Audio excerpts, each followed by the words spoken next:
নমস্কার বন্ধুরা, রগমিলান্তিতে আপনাদের আবার আমি স্বাগত জানাই। আপনারা কেমন আছেন? আশা করি ভালো আছেন, আর আমিও ভালো আছি। আজ হচ্ছে 29শে জুলাই, আমার জীবনের একটা অন্যরকম দিন। তো আমার ভিডিও যারা দেখেন তারা জানেন এই দিনটার কথা, আর যারা জানেন না তাদেরকে বলে রাখি, আজ আমাদের বিবাহবার্ষিকী। সেই উপলক্ষে আমরা কয়েকদিন আগে একটু বেড়াতে গেছিলাম দীঘাতে। তো সেই ভিডিওটা আজকের দিনে ছাড়বো বলে তাই ছাড়া হয়নি। তো ভিডিওটা স্কিপ না করে আপনারা প্রথম থেকে শেষ পর্যন্ত দেখতে থাকুন। 21 তারিখ ছিল গুরু পূর্ণিমা, তাই আমরা ওই দিনটাকেই সিলেক্ট করেছিলাম যাওয়ার জন্য। আর এখন তো বর্ষাকাল, তাই প্রকৃতি তার নিজের রূপে সুন্দরভাবে সেজে উঠেছে। দেখুন আমার পেছনের আকাশটা যেন ছবির মতো, তাই না? এখন থেকেই যেন সেই দুর্গাপুজোর গন্ধ পাওয়া যায়। কার কার এমন মনে হয় তারা অবশ্যই আমাকে কমেন্ট করে জানাবেন। আর জানেন তো, যেদিন যাই প্রচুর বৃষ্টি হচ্ছিল, বারবার আমাদেরকে কোথাও না কোথাও দাঁড়াতে হচ্ছিল। তো এখন আমরা পটাশপুর ঢুকবো, ঠিক তার আগে প্রচুর বৃষ্টি। দেখলাম ছোট্ট একটা দোকানের বাইরে একটা বেঞ্চ রাখা আছে, তো সেখানে আমরা বাইকটা রেখে দুজনে বসেছিলাম। আর খুব বৃষ্টি হচ্ছিল, তো আমাদের মাথায় হাত পড়ে যাচ্ছিল যে কিভাবে যাব। যেতে তো হবেই, হোটেল বুক করা হয়ে গেছে অলরেডি। তো তারপরে আমরা মাসির বাড়িতে একটু স্টে করেছিলাম প্রচুর বৃষ্টির কারণে। তো কালো হয়ে চারিদিকে মেঘ, আর বৃষ্টি তো বৃষ্টি। যাই হোক, বৃষ্টিটা প্রায় 1-1.5 ঘন্টা কন্টিনিউ হওয়ার পর থেমেছিল, এবং তারপর আমরা যাত্রা শুরু করেছিলাম দীঘার উদ্দেশ্যে।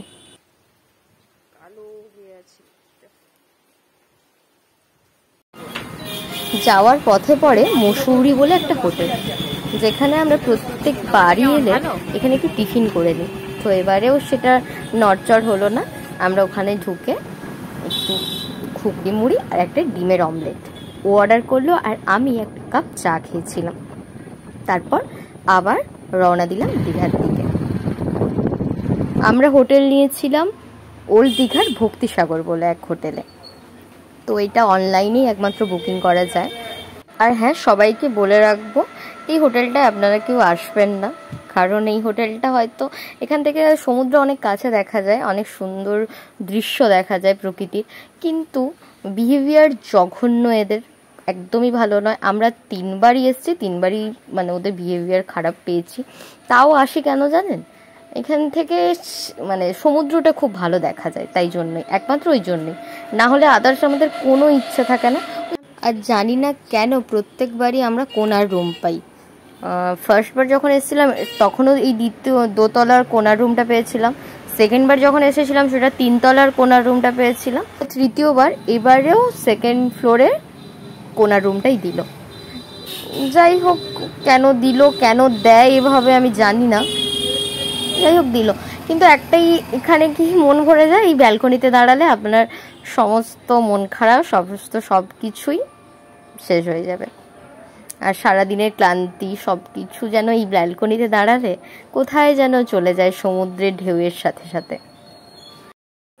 সকাল থেকে দীঘাতেও নাকি খুব বৃষ্টি হচ্ছে, নিচে সবাই বলল। তো ঢেউয়েরও মাত্রা প্রচুর ঢেউ দেখা যাচ্ছে এখান থেকে। তো আমরা বেরিয়ে পড়েছি বৃষ্টিটা একটু থামতে। আমরা একটু মন্দিরে যাব, শ্রাবণ মাসে এসছি, বাবার কাছে না গেলে হয়, তাই জন্য আমরা একটু রেডি হয়ে গেছি বাবার কাছে যাওয়ার জন্য। প্রত্যেকবারই এলে প্রায় চেষ্টা করি যাওয়ার জন্য, কখনো হয়ে ওঠে কখনো হয়ে ওঠে না, তাই এবারেও রেডি হয়েছি, না এবারে যাবই।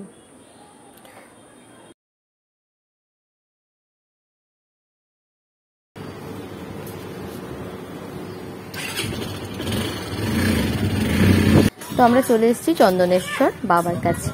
তো বাবার সাথে দেখা করার আগে একটু হাত পায়ে জল নিয়ে নিলাম, তারপর বাবার কাছে দর্শন করতে গেছিলাম।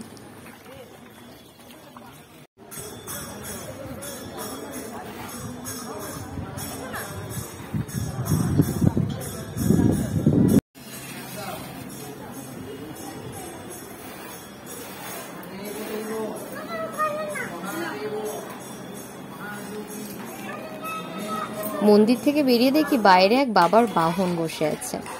চেহারায় অনেক বড় হলেও স্বভাবে খুবই শান্ত। যাই হোক, খুব খিদে পাচ্ছিল, তো বাবার মন্দির থেকে বেরিয়েই আমরা চলে গেছিলাম খেতে। ভাত, লেবু, স্যালাড, ঝুড়ো আলু ভাজা, রুই মাছের ঝোল, এটা কাতলা মাছের কারি, এটা হচ্ছে আলু পটলের তরকারি, এটা শুক্তো, এটা ডাল, আর চাটনিটা আছে এখন আসেনি। তো এটা হচ্ছে আমাদের দুপুরের লাঞ্চ। দুপুরের লাঞ্চ হচ্ছে কটায় ভাড়া জানেন? এখন হচ্ছে 5টা বাজতে যায়, আমাদের দুপুরের লাঞ্চ হচ্ছে।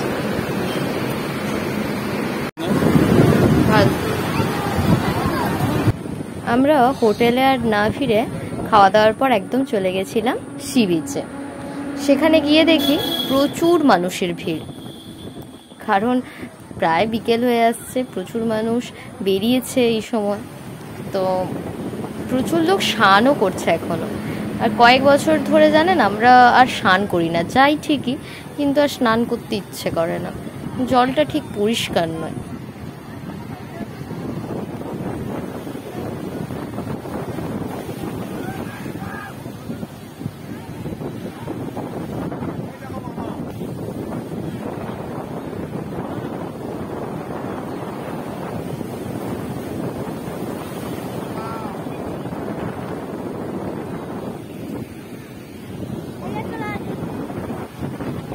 তারপর আমরা পাথরে বসে পড়েছিলাম সমুদ্রের ঢেউ উপভোগ করার জন্য। ও আমার পেছনে ছিল আর আমি সামনে। হঠাৎ করে একটা বিরাট বড় ঢেউ এসে আমাকে তো পুরো ভিজিয়েছে, প্লাস ও যে পেছনে বসেছিল ও ভিজেছে। ওই ভেজা কাপড়ে অনেকক্ষণই সমুদ্রের বিচে বসেছিলাম। তারপর একটু আধটু কেনাকাটা করেছি, তো সেগুলো আর ভিডিও করা হয়নি। সেরকম হিসাবে একটা চীনামাটি তৈরি হাতি কিনেছি। ওটা চীনামাটি কেনাকাটা ওই দিয়ে তৈরি আমি ঠিক বলতে পারছি না। আর দীঘা মানে খাওয়ার জন্যই যাওয়া, যাতে পয়সাও জমানো যাবে আর থাকা মজা করা, ব্যাস এটাই। তো সমুদ্রের হাওয়া খেতে খেতে আর ভালো লাগলো না, এবারে রুমের দিকে রওনা দিলাম। তারপর দেখি মেঘের আড়াল থেকে ছোট্ট একটা কি আলো যেন উঁকি মারছে। চাঁদ উঁকি মারছে, কি বলুন তো? চাঁদ। যাই হোক, মেঘের জন্য চাঁদের সেভাবে সৌন্দর্য পাইনি। তারপর রাত কেটে যায়, সকালও হয়ে যায়, আমরাও রেডি হয়ে নিয়েছি আমরা বাড়ি যাওয়ার জন্য। তারপর একটু ব্যালকনি, এখানে একটা ওপেন ব্যালকনি আছে যেখানে আমি এসে একটু ভিডিও করছিলাম যে সকালটা কেমন। সকাল মানে এখন প্রায় 8:30-8টা মতো বাজে। যাওয়ার সময় আমরা একটু মোহনা দিয়েই বাড়ি এসেছিলাম। তো মোহনাতে ইচ্ছে ছিল একটু ইলিশ মাছ আনার বাড়িতে, কিন্তু এমন উল্টোপাল্টা দাম বলছে, ওরা তো আসলে বুঝতে পারে কারা বাইরে থেকে এসেছে না এসেছে, তাই জন্য ওরা প্রচুর উল্টোপাল্টা দাম বলছিল, তাই কেনা হয়নি। আসার সময় একটু শুধু কাঁকড়া কিনে এনেছিলাম, যেটা আমরা বাড়িতে রান্না করে খেয়েছি। তারপর আবার সেই বাড়ির উদ্দেশ্যে রওনা। যাই হোক, আমার ভিডিওটা কেমন লাগলো অবশ্যই তোমরা কমেন্ট করে জানিও। আর হ্যাঁ, আমার ভিডিওগুলো তোমরা দেখছো ঠিকই, লাইক কমেন্ট কেউই করছো না। তো অবশ্যই তোমরা আরও বেশি করে দেখো এবং লাইক কমেন্ট এবং শেয়ার করো। আর যারা যারা এখনও সাবস্ক্রাইব করোনি আমার চ্যানেলটাকে, তারা ঝটপট করে সাবস্ক্রাইব করে নাও।